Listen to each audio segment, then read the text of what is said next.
జై తెలంగాణ, జై తెలంగాణ, జై తెలంగాణ, జై తెలంగాణ.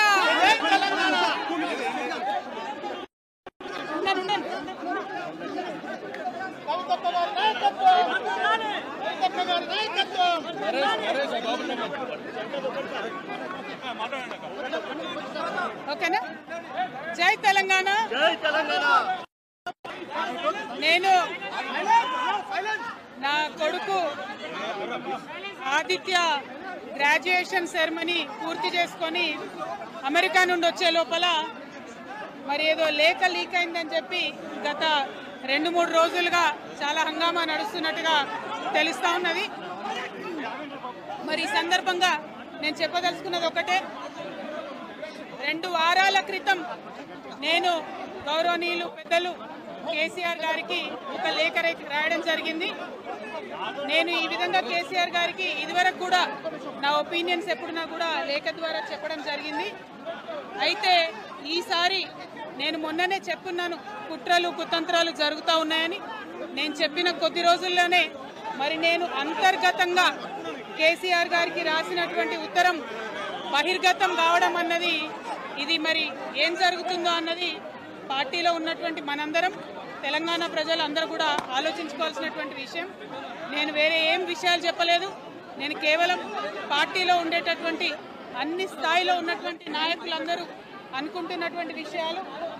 దాదాపు సగం తెలంగాణ నేను ఈ సందర్భంగా ఈ మధ్యలో టూర్ చేసినటువంటి సందర్భంలో తెలంగాణ ప్రజలు అనుకుంటున్నటువంటి విషయాలను మాత్రమే నేను పెద్ద ఎత్తున చెప్పడం జరిగింది తప్పితే నా పర్సనల్ ఎజెండా ఏమీ లేదు. నాకు వ్యక్తిగతంగా ఎవరి మీద ద్వేషం లేదు, ఎవరి మీద ప్రేమ లేదు. కానీ నేను రాసినటువంటి లేఖ చాలా అంతర్గతంగా పార్టీలో మా నాయకుడికి రాసినటువంటిది.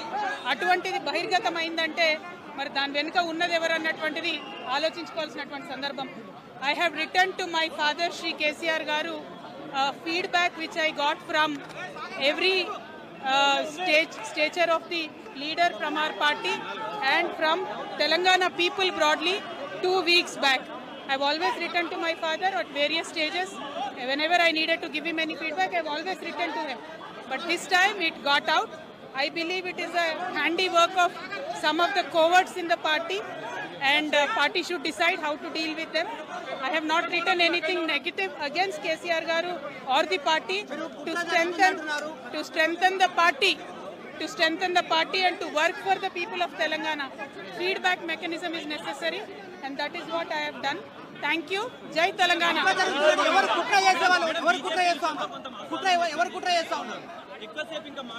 KCR Garu దేవుడు, కేసీఆర్ గారు దేవుడు.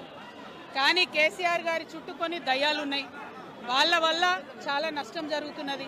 పార్టీలో ఉండేటటువంటి నాకు, నేను కేసీఆర్ గారి కూతుర్ని, అంతరంగికంగా నేను రాసినటువంటి లేఖనే బయటికి వచ్చిందంటే మరి ఇతర సామాన్యుల సంగతి, ఇతరుల పరిస్థితి ఏంటి పార్టీలో అన్నది ఇవాళ చర్చ జరగాల్సినటువంటి అవసరం ఉన్నది.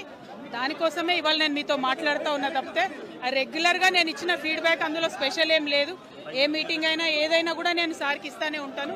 కానీ ఈసారి ప్రత్యేకించి బయటికి రావడం అన్నది నేను బాధాకరంగానే ఉన్నది. అయితే ఈ లేఖ, ఈ విషయం అంతా చూసుకొని కాంగ్రెస్ బీజేపీ పార్టీలు బాగా సంబరపడుతున్నట్టున్నాయి.